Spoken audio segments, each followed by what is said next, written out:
नमस्कार दोस्तों, आज मैं आप लोगों को बताऊंगा एनबीएफसी या प्राइवेट बैंक किस में जॉब शुरू करना एक फ्रेशर के लिए सही रहेगा। एनबीएफसी मतलब नॉन बैंकिंग फाइनेंस कंपनी या माइक्रो फाइनेंस भी नॉन बैंकिंग फाइनेंस कंपनी होती है। प्राइवेट बैंक मतलब प्राइवेट बैंक। अगर गवर्नमेंट बैंक में जॉब मिलता है तो आपको ये वीडियो देखने का ज़रूरत नहीं, आप आराम से जाके ज्वाइन करो। लेकिन अगर एनबीएफसी या प्राइवेट बैंक या माइक्रो फाइनेंस या प्राइवेट बैंक, अगर दोनों में से आपको करियर शुरू करना हो एक फ्रेशर को, तो कहाँ से आप करियर शुरू कर सकते हो। तो वीडियो शुरू करने से पहले मैं बताना चाहूँगा, नमस्कार, मैं Deepankar, welcome to my YouTube channel. अगर मेरे चैनल पे आप पहले बार आए तो चैनल को लाइक सब्सक्राइब कर लीजिए। मैं माइक्रो फाइनेंस और private bank related video upload करता रहता हूँ, तो इसके बाद जो भी मैं वीडियो डालूँ उसके वीडियो आपके पास तुरंत आपके पास चला जाए, नोटिफिकेशन चला जाए। इसलिए चैनल को लाइक सब्सक्राइब और शेयर करना मत भूलिएगा। शुरू करते हैं। कोई भी कंपनी हम 3 चीज़ों के ऊपर डिसाइड करते हैं कि कंपनी अच्छी है कि नहीं। कंपनी का इनकम कितना हो रहा है। कंपनी का ड्यूटी टाइम मतलब 8 घंटा 10 घंटा नॉर्मल ड्यूटी है, लेकिन कोई कोई कंपनी 10 12 15 घंटा हर रोज़ खटा काम करवाता है। हर कंपनी में छुट्टी मतलब कंपनी छुट्टी दे रहा है कि नहीं। अगर सही टाइम पे कोई एम्प्लॉय को छुट्टी मिल जाए और ड्यूटी टाइम 8-9 घंटा हो और अच्छा सैलरी और इंसेंटिव हो, तो कोई भी एम्प्लॉय, कोई कंपनी रिज़ाइन देता ही नहीं है या छोड़ने का मन ही नहीं करता कोई एम्प्लॉय को। लेकिन दिक्कत क्या होती है, हर एक कंपनी का जो है क्राइटेरिया अलग होता है या यहाँ का जॉब प्रेशर भी अलग होता है। तो उसी चीज़ को आज हम डिस्क्रिप्शन में बताएंगे और आप ये वीडियो देख लीजिए। मैंने बहुत सारे यहाँ पे माइक्रो फाइनेंस का चैनल यूट्यूब पे है, लेकिन मैंने जितने भी चैनल पे सर्च किया, कोई भी चैनल डिटेल्स में कोई भी मतलब जॉब डिस्क्रिप्शन का वीडियो बनाता ही नहीं है। कोई छोड़ के सिर्फ अच्छा थंबनेल दे के वीडियो बना देता है। लेकिन मैं दीपंकर हक से बोल सकता हूँ कि मेरा जितना भी वीडियो है बहुत डिटेलिंग वीडियो है। हर बेसिक छोटी चीज़ मैंने मेरे वीडियो में मेंशन किया हूँ।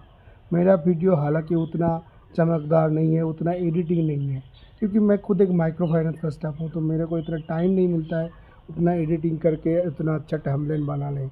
बहुत सारे लोग बोलते हैं कि माइक्रो फाइनेंस का मैं मैनेजर था, ये था, लेकिन उसका कोई प्रूफ नहीं है। मैं माइक्रो फाइनेंस का स्टाफ हूँ। मेरा एलएनटी का अपॉइंटमेंट लेटर ऑलरेडी मेरे चैनल पे अपलोडेड है, मेरा सैलरी स्लिप भी अपलोडेड है, आप जाके देख सकते हो मेरे वीडियो लिस्ट में। तो शुरू करते हैं। तो सबसे पहले अगर आप माइक्रो फाइनेंस में अगर करियर शुरू करना चाहते हो, माइक्रो फाइनेंस में ज्वाइन करने के लिए आपको क्वालिफिकेशन चाहिए नॉर्मल 10+2 हो तो आपको आराम से जॉब मिल जाएगा। लेकिन बैंक में अगर आप जॉब शुरू करना चाहते हो तो आपका क्वालिफिकेशन नॉर्मल ग्रेजुएशन होना चाहिए। बैंक का जो सैलरी है 15,000, 14 से 15,000 फ्रेशर को सैलरी मिलता है। माइक्रो फाइनेंस में 10 से 12,000 शुरू हो जाते हैं फ्रेशर का सैलरी। प्राइवेट बैंक में जो पोस्ट मिलता है फ्रेशर को वो है कासा या प्रिविलेज बैंकर। कासा मतलब current account, savings account, sales. Privilege banker मतलब demat account, mutual fund, fix deposit. CASA मतलब करंट अकाउंट, सेविंग्स अकाउंट, सब कुछ सेल करना पड़ता है। तो बैंक में जो है सेल्स, अगर पीवी में गए तो मल्टीपल सेल्स करना पड़ता है, और कासा में काम करेंगे तो आपको जो है महीने में 8-9 अकाउंट का टारगेट दिया जाएगा। लेकिन प्रॉब्लम क्या होता है, आज के ज़माने में सबके पास नॉर्मल 1-2 अकाउंट रहते ही है, क्योंकि आज के दिन अकाउंट बनाना इतना इजी हो गया है कि आप ऑनलाइन कोई ऐप से फॉर्म फिलअप कर लो, फिर वीडियो केवाईसी के माध्यम से जो है आप अपना केवाईसी कंप्लीट करके अकाउंट खोल सकते हो। और प्राइवेट बैंक में अकाउंट में मिनिमम 10,000 बैलेंस मेंटेन करना पड़ता है, कुछ बैंक में तो और भी ज़्यादा। अगर एवरेज बैलेंस मेंटेन नहीं होगा तो कस्टमर का पैसा काट लेता है।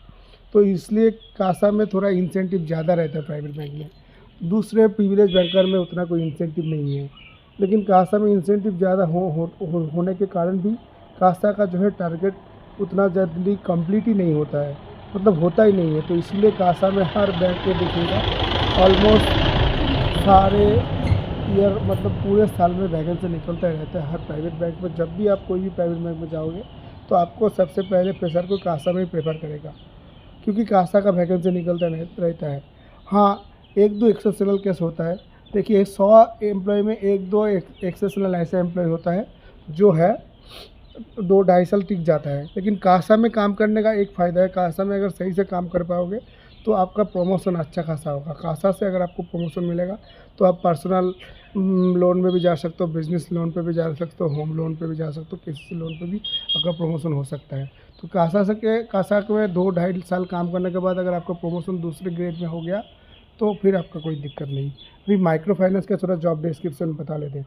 माइक्रो फाइनेंस में अगर 12,000 आपको सैलरी मिलेगा, उसके बाद क्या होता है, आप जब फील्ड में जाओगे, सुबह आप ब्रांच में रिपोर्टिंग करोगे 7:30-8 बजे, उसके बाद फील्ड में निकलते हो कलेक्शन सीट लेके। कलेक्शन करने के बाद आपको लोन सोर्सिंग करना होता है। कस्टमर को 2-3 फॉर्म फिलअप करने का हर दिन का टारगेट रहता है। 2-3 अगर फॉर्म फिलअप कर लिया आप, महीने में एक टारगेट होता है 15-20 लाख अमाउंट का, और टारगेट कर लिया तो आपको अलग से 4-5 हज़ार इंसेंटिव मिलेगा और 3,000 रुपये का नॉर्मल तेल मिल जाता है। तो 12,000 सैलरी, 3,000 तेल और 5,000 का इंसेंटिव।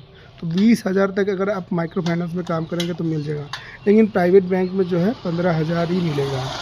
अभी ड्यूटी टाइम है माइक्रो फाइनेंस का सुबह 6:30-7 बजे से शाम 7 बजे तक भी हो सकता है। अगर आप काम कंप्लीट जब तक करेंगे, 3 बजे कंप्लीट कर लिया आपके कलेक्शन सोर्सिंग तो 3 बजे तक आपको छुट्टी दे देगा।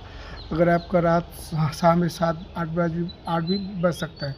देखिए, कोई एग्जैक्टली टाइम तो नहीं है। मैं आपको बताना चाहूँगा, जब आप नया नया काम करेंगे तो आपको थोड़ा ज़्यादा मेहनत करना पड़ेगा। 7:30-8 भी बज सकता है, लेकिन धीरे धीरे जब आप एक्सपीरियंस हो जाओगे तब देखोगे कि 2-3 बजे तक आपका काम कंप्लीट हो रहा है। लेकिन प्राइवेट बैंक में ऐसा है नहीं है। प्राइवेट बैंक में आपको शुरू होता है 9 बजे से पौने 9 में आपको ब्रांच पे रिपोर्टिंग करना पड़ेगा। 15 मिनट आपका एक हर्डल होगा। हर्डल में आपको टारगेट दिया जाएगा हर प्रोडक्ट का। उस टारगेट दिया जाएगा, फिर आपको ब्रांच में बैठना पड़ेगा। ब्रांच में बैठने के बाद आपको ब्रांच में जो कस्टमर आएगा उसमें आपको प्रोडक्ट सेल करना पड़ेगा।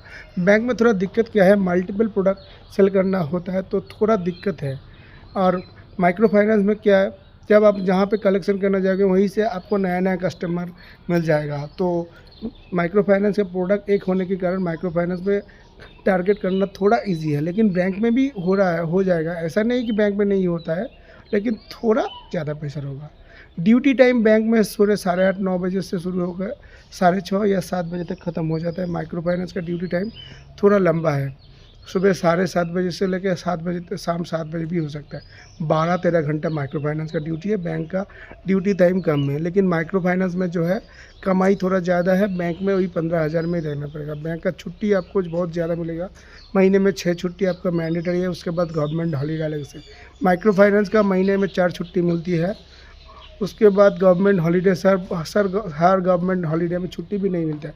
तो माइक्रो फाइनेंस में छुट्टी बहुत कम मिलता है। और माइक्रो फाइनेंस में जो है बहुत कॉन कॉल भी होता है, लेकिन बैंक में कोई कॉन कॉल नहीं है। तो ये फ़ायदा बैंक का है। तो मैं आपको बताना चाहूँगा कि अगर आप अभी प्रमोशन की बात भी कर लेते हैं। माइक्रो फाइनेंस में अगर 2-2.5 साल काम कर लिए, 2-2.5 साल के बाद आपको प्रमोशन असिस्टेंट ब्रांच मैनेजर में होगा। उसके बाद आपका जो प्रमोशन है 2-2.5 साल असिस्टेंट ब्रांच मैनेजर, फिर 2 साल काम करने के बाद आप मैनेजर भी बन सकते हो। मतलब 4-5 साल में आप मैनेजर भी बन सकते हो।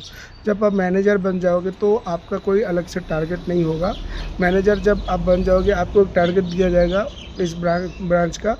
फिर आप जो है आपका टारगेट जो आपके ब्रांच में जितना भी स्टाफ है उसमें आप डिवाइडेड कर दोगे। लेकिन प्राइवेट बैंक में अगर आप रहे सेल्स में, प्रिविलेज बैंकर में, जितना दिन जाएगा रिलेशनशिप ऑफिसर में आप ज्वाइन करके, उसके बाद सीनियर ऑफिसर, उसके बाद असिस्टेंट मैनेजर, जितना दिन जाएगा आपका जो है सेल्स का प्रेशर बढ़ता ही जाएगा। तो मैं आपको बताना चाहूँगा कि अगर आप ब्रांच बैंक में काम करोगे रिलेशन ऑफिसर से, 2 साल के बाद आपको सीनियर ऑफिसर मिलेगा। फिर आपको 1-1.5 साल के बाद असिस्टेंट मैनेजर ग्रेड मिलेगा। उस टाइम पे आपका सेल्स का प्रेशर बहुत बढ़ जाएगा। 5 साल तक अगर काम करोगे तो आप ब्रांच सेल्स मैनेजर में जा सकते हो, प्राइवेट बैंक में काम करते हो तो। उसके बाद आपके अंडर में 1-2 बंदा रहेगा। अभी इंसेंटिव की बात कर लेते हैं। माइक्रो फाइनेंस में जब आप फील्ड स्टाफ में रहोगे तो वहाँ पे आपको 4-5 हज़ार इंसेंटिव कमा सकते हो। तो मतलब हर साल 5,000 करके भी इंसेंटिव कमा लोगे तो साल में आप 60,000 इंसेंटिव। प्राइवेट बैंक में कोई इंसेंटिव नहीं है। अगर आप नॉर्मल फ्रेशर ज्वाइन करते हो रिलेशनशिप ऑफिसर में तो साल में एक बार मार्च महीने में 20-22 हज़ार या 24,000 बोनस मिलता है। मतलब 2,000 करके हर महीने 24,000 आपका बोनस टोटल। अगर माइक्रो फाइनेंस में जब आप ब्रांच मैनेजर बन जाओगे तो आप एक साल में मतलब एक महीने में 10,000 तक इंसेंटिव कमा सकते हो, तो पूरे साल में 1,20,000 तक आपका इंसेंटिव हो जाता है माइक्रो फाइनेंस में। लेकिन प्राइवेट बैंक में कोई इंसेंटिव नहीं होता है। अगर आप अच्छा खासा ग्रेड पे जाओगे, अगर असिस्टेंट मैनेजर भी ग्रेड पे चला जाओगे, तो बोनस आपको साल में 40 से 50,000 मिलेगा। तो end of the day result जो दरा मतलब आता है कि अगर आप एक नॉर्मल ज़िंदगी चाहते हो, ठीक ठाक ज़िंदगी चाहते हो, तो आप प्राइवेट बैंक में जाओ। वहाँ पे आपको ड्यूटी आपका 8-9 घंटा होगा। सेल्स का तो सर थोड़ा प्रेशर है, लेकिन इंसेंटिव आपका कोई नहीं होगा। वही 14-15 हज़ार में आपको संतुष्ट रहना पड़ेगा। छुट्टी आपको बढ़िया मिलेगी।